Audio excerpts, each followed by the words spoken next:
First, open the Photos option in InShot and select a blank background. Then choose your preferred color and cover the entire background with it. Now crop it in an imaginary ideal size.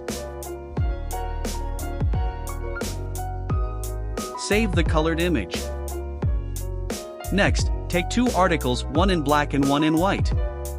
For the white article, decide the portion you want to color, and using the PIP option, place the colored image over that part accurately.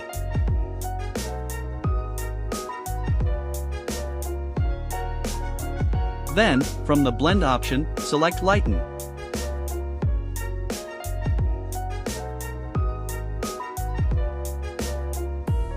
Repeat the same process for the black article, but this time, select Darken from the Blend option.